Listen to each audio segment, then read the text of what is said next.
भारत बाबा की, भारत बाबा की।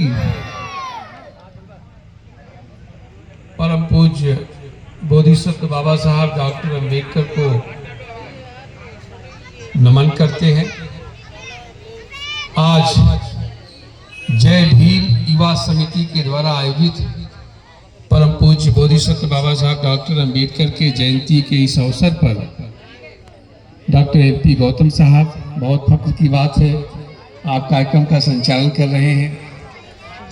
और यहाँ उपस्थित अभी इंजीनियर सुधीर जी, अरविंद राव जी, मानी बारू सोनकर जी, एडवोकेट जी, और नक्षत्र एंटरप्राइजेस के हमारे बड़े भाई साहब, और यहाँ जितने लोग भी उपस्थित हैं, युवा साथी, क्या नाम आपका? हाँ, श्रवण मौर्य जी, जितने साथी हैं, माताएं बहनें हैं, आप सभी को हम क्रांतिकारी जय भीम प्रेषित करते हैं।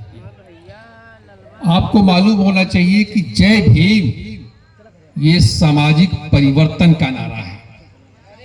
जय भीम ये मान सम्मान स्वाभिमान का नारा है। जय भीम अन्याय, अत्याचार, शोषण, उत्पीड़न, जुल्म और जाति के खिलाफ लड़ने का नारा है जय भीम। कुछ लोग हैं जो सांसद विधायक बनने के लिए जय भीम बोलते हैं। बहुत से बहुरूपीय ऐसे हैं जो अपने गांव का प्रधान बनने के लिए, जिला पंचायत का सदस्य बनने के लिए हमसे आपसे जय भीम बोलते हैं, लेकिन उन्हें जय भीम का असली ताकत नहीं मालूम। जय भीम सामाजिक परिवर्तन के लिए है। कुछ लोग ऐसे हैं जो बहुरूपीय नहीं हैं, जो सांसद विधायक नहीं बनना चाहते, जिन्हें गांव का प्रधान नहीं बनना है, जिन्हें जिला पंचायत का सदस्य नहीं बनना है, वो जय भीम बोलते हैं सामाजिक परिवर्तन के लिए। इसलिए जो लोग यहाँ उपस्थित हैं, जिनके मन में सामाजिक परिवर्तन की चाह है, जो लोग चाहते हैं कि समाज से, इस देश से जाति और धर्म के नाम पर अन्याय, अत्याचार, शोषण, उत्पीड़न, जुल्म और जाति का खात्मा हो, वो लोग मेरे साथ जय भीम बोलिए। जो लोग नकली और फरेबी और बहुरूपीय हैं, जिन्हें केवल राजनीति करनी है, जिला पंचायत का मेंबर बनना है, ग्राम प्रधान बनना है, तमाम है, वो मेरे साथ नारा न लगाए। लेकिन जो लोग वास्तव रूप में समाज में परिवर्तन चाहते हैं और ये चाहते हैं कि धर्म और जाति के नाम पर अन्याय, अत्याचार का खात्मा हो, वो मेरे साथ दोनों हाथ उठा करके बोलिए जय भीम, जय भीम, जय भीम। सम्मानित साथियों, बाबा साहब डॉक्टर अंबेडकर के जीवन का कोई 2, 4, 10 घटना नहीं है जो हमें प्रेरित करती है। उनके जीवन का कोई इना गिना चुना कोई ऐसी घटना नहीं है जो हमें प्रेरणा देती है, बल्कि बाबा साहब डॉक्टर अंबेडकर के जीवन का जन्म से लेकर के महापरिनिर्वाण तक, जन्म से लेकर के उनके देहांत तक, उनके जीवन का एक एक पल, एक एक क्षण हमें प्रेरणा देता है। वो विद्वान तो बाद में बने, लेकिन वो बचपन से जिन परिस्थितियों को झेलते झेलते आगे बढ़े, अगर आप बाबा साहब डॉक्टर अंबेडकर की जीवनी को पढ़ेंगे या सुनेंगे तो आपको बाबा साहब अंबेडकर के जीवन का एक एक पल आपको प्रेरणादायी मालूम होगा। और इसीलिए बाबा साहब डॉक्टर अंबेडकर भारत रत्न से लोगों के दिल में विश्व रत्न की उपाधि हासिल कर पाए। सम्मानित साथियों, उत्तर प्रदेश की राजधानी लखनऊ में आदरणीय बहन कुमारी मायावती जी ने वहां पर डॉक्टर अंबेडकर सामाजिक परिवर्तन स्थल बनाया हुआ है, जिसे आम बोलचाल की भाषा में अंबेडकर पार्क कहते हैं। उस अंबेडकर पार्क में बाबा साहब डॉक्टर अंबेडकर की एक बैठी हुई मुद्रा में बाबा साहब डॉक्टर अंबेडकर की बैठी हुई मुद्रा में एक भव्य मूर्ति लगी हुई है। आप लोग कितने ऐसे लोग हैं जो लखनऊ में अंबेडकर पार्क में गए हैं? हाथ उठाइए। बहुत अच्छा, फिर भी काफी लोग गए। सभी लोगों ने देखा होगा लखनऊ में बाबा साहब डॉक्टर अंबेडकर के पार्क में बाबा साहब अंबेडकर की बैठी हुई मुद्रा में एक भव्य मूर्ति लगी है और उस मूर्ति के नीचे लिखा हुआ है कि मेरा जीवन ही मेरा संदेश है। मेरा जीवन ही संदेश है, यानी बाबा साहब डॉक्टर अंबेडकर का जीवन ही उनका संदेश है।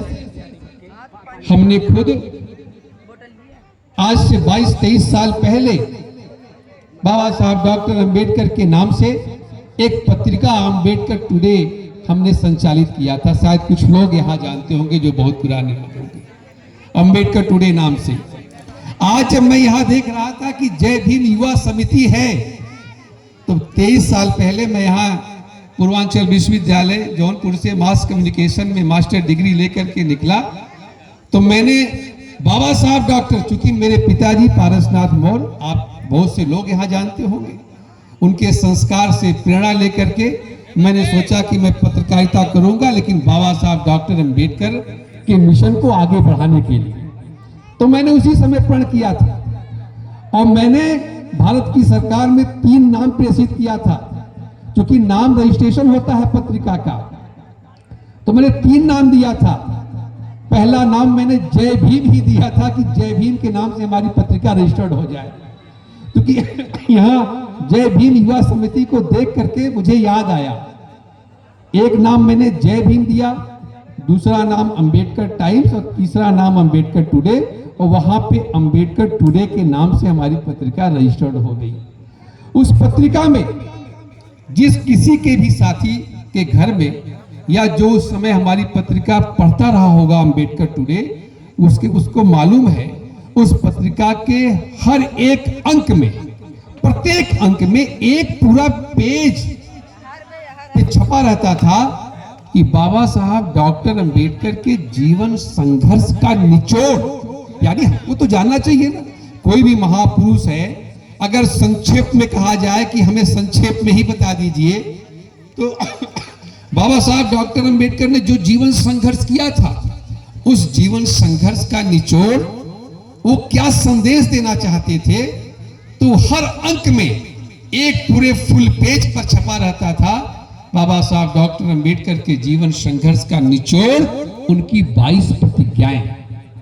हालांकि मैं यहां 22 प्रतिज्ञाओं को दोहराने नहीं आया हूं, केवल मैं आपको संदेश देने आया हूं कि बाबा साहब डॉक्टर अंबेडकर का जो जीवन संघर्ष था, अंततः उन्होंने अपनी 22 प्रतिज्ञा का मतलब होता है कि दृढ़ प्रतिज्ञ होकर के मैं प्रतिज्ञा करता हूं कि आज से मैं ये काम करूंगा। जीवन भर संघर्ष करते करते जो आदमी निष्कर्ष निकाल देता है कि अब ये मैं करूंगा, तो बाबा साहब डॉक्टर अंबेडकर ने अपने जीवन में 22 प्रतिज्ञाओं को ग्रहण किया था और 22 प्रतिज्ञाओं को ग्रहण करवाया था, और वही उन्होंने संदेश दिया था। मैं यहाँ 22 प्रतिज्ञाएं आपको बताऊंगा नहीं, ना तो दोहराऊंगा। आपको अपने घर जाना है और ये पता करना है कि बाबा साहब डॉक्टर अंबेडकर के जीवन संघर्ष का क्या निचोड़ था, असली मकसद क्या था, तो आप पाएंगे कि उनकी 22 प्रतिज्ञाएं थी। सम्मानित साथियों, हमारे बहुत से लोग इस समय नकली अंबेडकरवादी, फरेबी, बहुरूपिये आपके बीच में आएंगे और बाबा साहब अंबेडकर का फोटो भी लगाते हैं। बाबा साहब अंबेडकर की जयंतियां मनानी शुरू किए हैं आजकल, इसलिए उनकी चालाकी को आपको समझना होगा।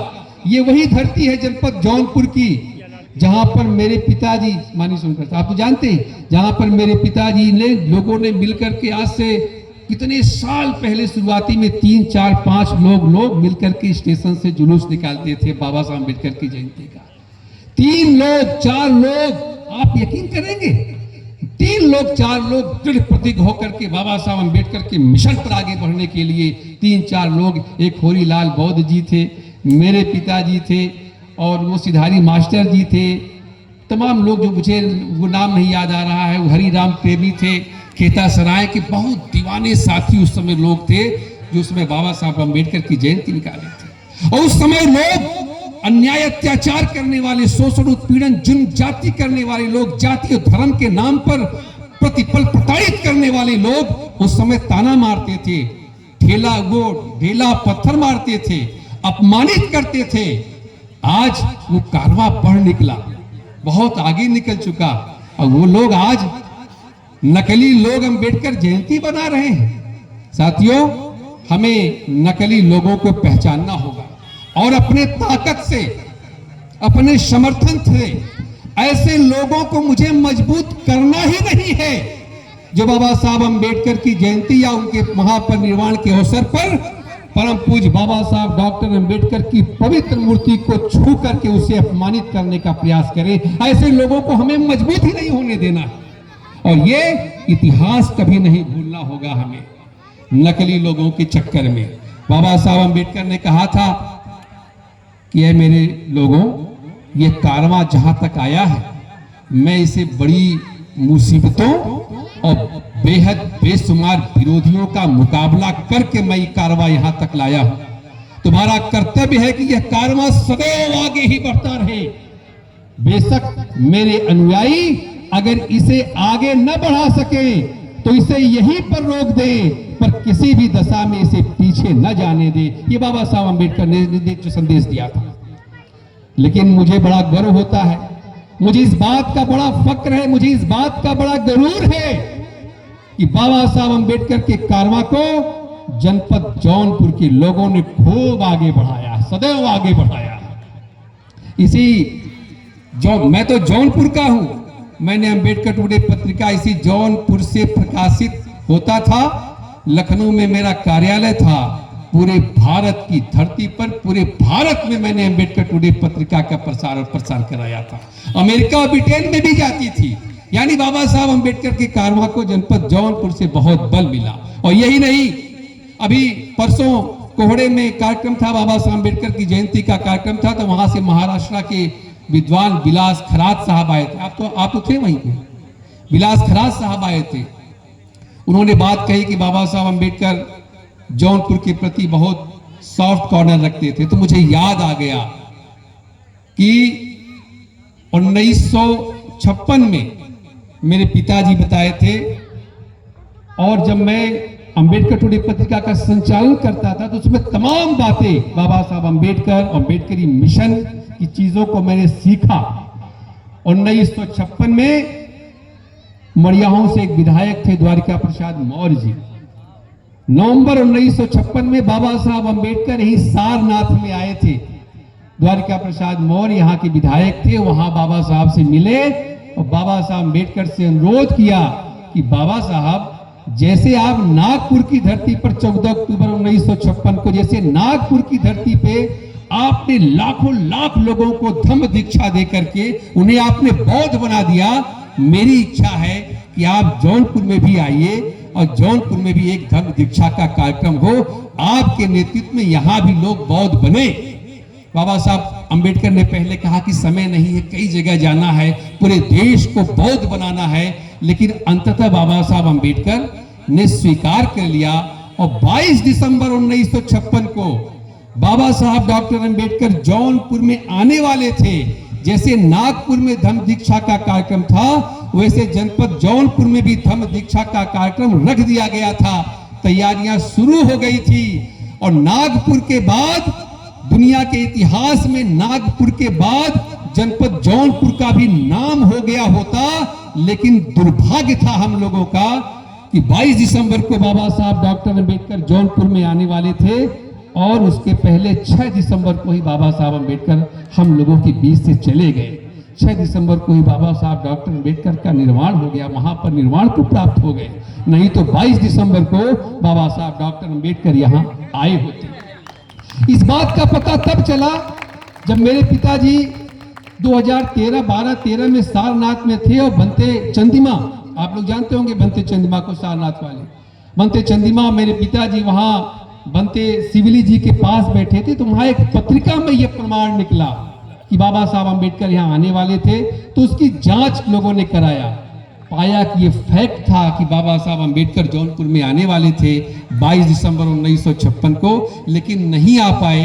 दीक्षा नहीं दे पाए, तो उसी याद में बाबा साहब अम्बेडकर जो जौनपुर में आने वाले थे, वो धम्म दीक्षा की याद में हर वर्ष 22 दिसंबर को इसी जनपद जौनपुर में पिछले 12 वर्ष से हम लोग धम्म दीक्षा का कार्यक्रम करते हैं।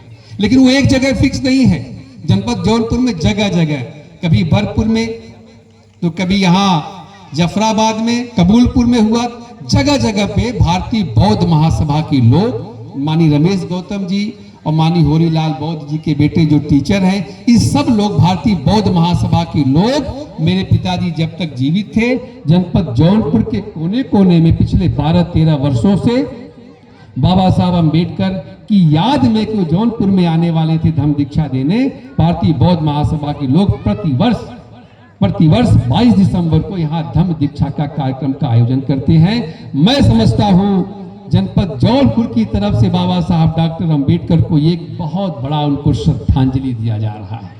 इसलिए मैं कहता हूं कि बाबा साहब अम्बेडकर के कारवां को आगे बढ़ाने में जनपद जौनपुर सदैव अग्रणी रहता है और आप लोगों को सदैव अग्रणी ही बने रहना है। यहाँ तो बहुत से नकली यार, आज तो बड़ा आश्चर्य की बात है वकील साहब, कितना आश्चर्य की बात है, जो लोग जुल्म जाति अत्याचार करते थे, जो लोग बाबा साहब डॉक्टर अम्बेडकर के नाम पर चिढ़ते थे, अपमानित करते थे, आज जब उनको पता चल गया कि ये अम्बेडकरवादी अब टस से मस नहीं होने वाले हैं, समता समानता न्याय और बंधुत्व के लिए जीवन भर लड़ने वाले हैं, जब उनको इस बात का पता चल गया ठीक से, तब वही नकली लोग भारत माता की जय का जयकारा करके हमारे बीच में आते हैं, हमसे वोट मांगने के लिए आते हैं। बड़ा आश्चर्य की बात कि ये लोग अम्बेडकर जयंती मना रहे हैं, ये लोग जो भारत माता का जय कहते हैं, ये लोग अम्बेडकर जयंती मनाते हैं। इनका इतिहास अगर आप पता करेंगे तो पता चल जाएगा कि ये नकली,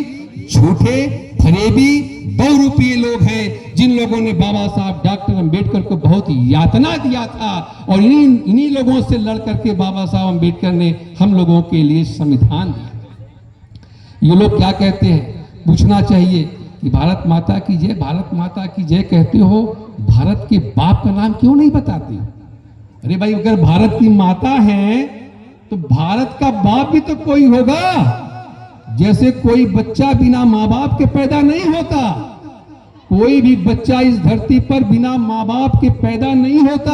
अगर किसी बच्चे से ये कहा जाए, उसके बाप को छुपा दिया जाए और बच्चे को बताया ही न जाए कि उसका बाप कौन है, और जब बच्चा थोड़ा सा बड़ा होगा तो उससे कहा जाएगा कि तुम अपनी माँ की वजह से पैदा हुआ हो, लेकिन जब बच्चा थोड़ा और होशियार होगा, जब समझ जाएगा, तो उसको मालूम हो जाएगा कि यार ठीक है, मैं अपनी माँ की वजह से तो पैदा हुआ हूँ, लेकिन मैं अपने पिता की भी वजह से पैदा हुआ हूँ। मुझे पैदा होने में माँ बाप दोनों का बराबर का वो है। तो ये बात अब पूछना पड़ेगा कि अगर भारत की माता है तो भारत का बाप कौन है? भारत का बाप बाबा साहब डॉक्टर अम्बेडकर ने बता दिया था, मानवर काशीराम साहब ने बता दिया था, प्रिय ललई सिंह यादव ने बता दिया था। बाबा साहब डॉक्टर अम्बेडकर ने कहा कि भारत की धरती पर समता समानता न्याय और बंधुत्व का केवल एक युग आया था, वह था सम्राट अशोक का युग। मनोहर काशीराम साहब ने भी कहा था, जब उन्होंने राजनीति की शुरुआत किया तो उन्होंने लक्ष्य स्थापित किया कि मेरे सपनों का भारत सम्राट अशोक का भारत। प्रिय ललई सिंह यादव ने भी अशोक पुस्तकालय और अशोक प्रेस की स्थापना करके समता समानता न्याय और बंधुत्व का जो युग था, सम्राट अशोक का युग था, जिन्होंने भारत को बनाया था, अखंड भारत बना था, उस युग को स्थापित करने के लिए बाबा साहब डॉक्टर अम्बेडकर, मानवर काशीराम साहब और तमाम हमारे महापुरुषों ने संघर्ष किया।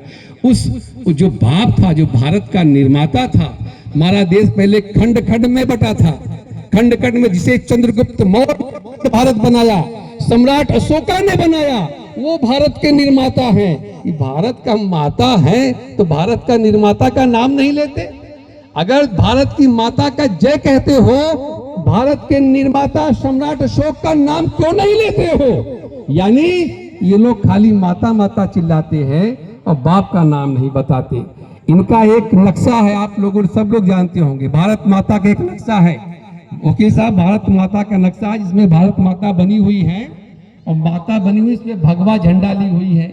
अच्छा, माता शब्द जो है ममता, प्यार, दया, करुणा का शब्द होता है। हम लोग बचपन से भारत माता की जय कहते आए हैं, स्कूलों में खूब भारत माता की जय किया और भारत माता की जय कहना चाहिए, भारत माता की जय। लेकिन उनके नक्शे में भारत माता के पीछे अगर आप लोग गूगल सर्च करके देखेंगे तो भारत माता के नक्शे के पीछे अखंड भारत बना हुआ है।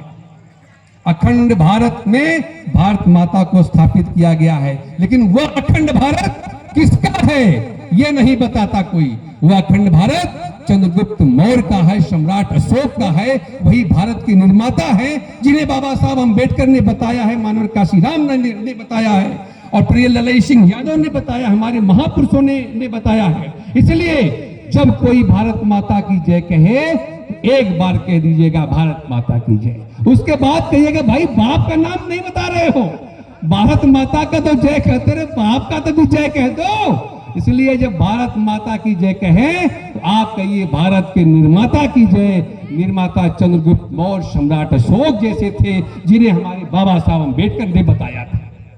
साथियों, इसलिए इन बहुरूपियों को पहचानना होगा। समता, समानता, न्याय और बंधुत्व का भारत बनाने के लिए जो बाबा साहब अम्बेडकर ने रास्ता दिखाया था, उसके पहले हमारे तमाम महापुरुषों ने समता, समानता, न्याय, बंधुत्व का भारत बनाने के लिए लड़ाई लड़ी। संत कबीर, संत रविदास, संत गाडगे, ज्योतिबा राव फुले, पेरियर रामास्वामी नायकर, ललई सिंह यादव, अर्जक राम स्वरूप वर्मा, महाराज सिंह भारती, जगदेव बाबू, मानव काशीराम साहब, ये सब हमारे बाबा हैं, इस देश के बाबा हैं, असली बाबा हैं। इन्हीं लोगों ने हमें रास्ता दिखाया है। इसलिए नकली लोगों के चक्कर में न पड़ करके जो हमारे असली बाबा हैं, हमारे असली बाबाओं ने कभी जाति के नाम पर कोई आंदोलन नहीं चलाया। हमारे असली महापुरुषों ने कभी जाति के नाम पर कोई जन जागरूकता का अभियान नहीं चलाया। संत कबीर जुलाहा समाज के थे, संत रविदास, बाबा साहब अम्बेडकर, मानव काशीराम साहब चमार, महार, जाटो समाज के थे। प्रिय ललई सिंह यादव बीपी मंडल अहिर समाज के थे। ज्योतिबा राव फुले और ये जगदेव बाबू ये मौर्य समाज, साकिर ये समाज के थे। और ये साहूजी महाराज, अर्जक राम स्वरूप वर्मा कुर्बी पटेल समाज के थे। प्रिय रामास्वामी नायकर गढ़िया समाज के थे। बीपी मंडल ये वो आदिवासी समाज के थे। बिरसा मुंडा आदिवासी समाज के थे। महाराज सिंह भारती जाट समाज के थे। हमारे सभी महापुरुष अलग अलग जाति के थे, लेकिन उन्होंने संपूर्ण मानवता के हित के लिए काम किया, जाति विहीन समाज बनाने के लिए काम किया। इसलिए हमारे जो महापुरुष हैं यही असली महापुरुष हैं, असली हमारे देवी देवता हैं। बाबा साहब डॉक्टर अंबेडकर की जयंती के अवसर पर आप लोग कसम खाइए कि अपने असली नायक, असली देवी देवताओं को छोड़ करके हम लोग नकली जगह नहीं जाएंगे और असली भारत बनाएंगे, असली समाज बनाएंगे। नकली फरेबियों, बहुरूपियों को अपने यहाँ से दूर भगाएंगे। अगर कोई भारत माता की जय कहेगा तो हम भारत की निर्माता की जय कहेंगे, भारत के बाबा की जय कहेंगे। उनसे कहेंगे कि अगर आए हो मेरे दरवाजे पे तो असली बात बताओ, अब मुझे तुम बहका नहीं पाओगे। इसलिए मैं अपनी बात को समाप्त करूंगा, लेकिन एक नारे के साथ। अपने जितने हमारे महापुरुष थे, अपने भारत के बाबा थे, देश के बाबा थे, बहुजन के बाबा थे। इन्हीं असली बाबाओं के नाम का जयकारा करके मैं अपनी बात को खत्म करूंगा। भारत बाबा की, भारत बाबा की, भारत बाबा की। धन्यवाद।